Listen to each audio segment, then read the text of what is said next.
us about your college days? Well, I did know it sadly from when I was 19. I think I was on what's called the trail crew in Glacier National Park, which Cut is right on the outskirts of Glacier. And the trail crew meant you blew up snow slides with dynamite. Louder! Sorry. The trail crew meant you blew up snow slides with dynamite and you did forest fires and rescues and all that kind of stuff. So I knew this little town from those days. Laura, to go from shooting in a little town and a story about a little town to now being here in Switzerland at the Zurich Film Festival, what does it mean for your movie and for you as a producer to be able to share this with everybody tonight? It's what you always hope for. You want your film to reach beyond the United States, first of all, and to have it be at a prestigious festival like this in front of you all is something we're really excited to see happen. We hope you enjoy it. John, when you're working on a character, whether it's on the stage or on the screen, do you approach the character the same way, in that you think of the physical look of the guy first and then kind of what he's about, or do you approach it the opposite way and then you find out what's going on inside and then find a look? Because you always look different from role to role. Well,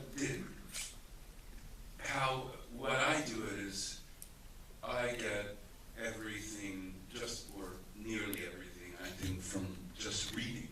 In other words, if a script is well written and a character is rendered, it to me is very clear who that person is, and then from that, depending on what a director wants, then you get an idea of how he views the world, of where he's from, of what he looks like, etc., etc. But for me, it all comes from the writing, and this was a script. Matt sent it to me. This was a while ago now. No, 4 years. Yes. I think about 4 years ago, and we met, and I read it. I liked it very much, and said great. And then it took, as movies always do, a long time to put it together. But when I read it, it seemed pretty clear to me who the person.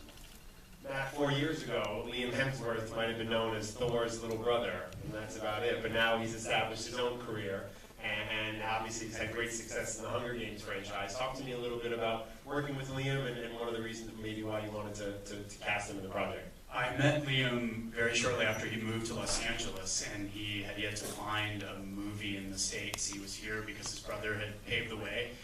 He's a lovely guy, and he's from a very small island off of Melbourne. So he grew up in a kind of rural environment, and he loved this script because it felt like he knew the people, he knew the world.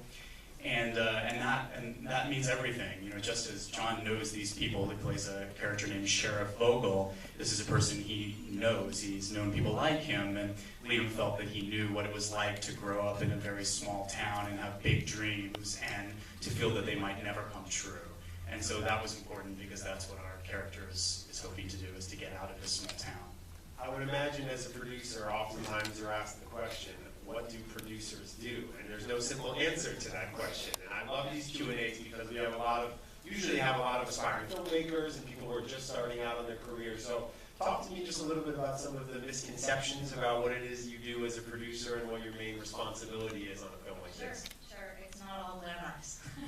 We'll start with that. There's a lot of time chasing and waiting, and when it comes to independent film, it's about putting together financing. It's about assembling a great cast and hoping their schedules line up. It's about waiting for certain actors when you want to make sure that actor is in the film. And then when you go to, and I'm obviously abbreviating this, but once you go to shoot the film, there's a lot of long hours, a lot of late nights, and and just a lot of managing, a lot of coordinating. And then right now, after all is said and done, when we're in the middle of premiering, we're in the midst of fun delivery paperwork, delivering the film to your distributors. But there's a lot more that goes into it than that. But I'm having fun talking about this, but it genuinely is a joy producing. After we leave here, Mr. Malkovich will be receiving the Golden Eye Award tonight at the Zurich Film Festival's closing ceremony. So many great roles obviously come to mind, and so many wonderful films that are a big part of why I think all of us here have fallen in love with movies. What does it mean for you to receive that award? Do you want to practice your acceptance speech with everyone tonight? Or to come all the way to Zurich and receive an honor must be a great feeling.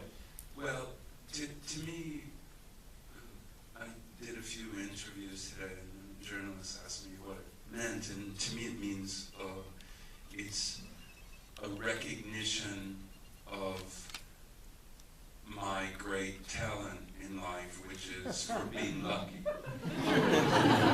And that's really how I look at it.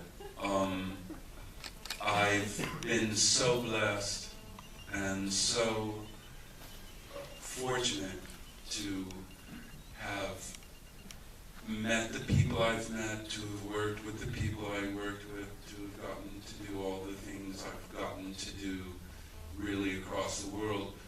To be given an award for that is kind of absurd, but because I should be giving an award to everybody else, but that's really how I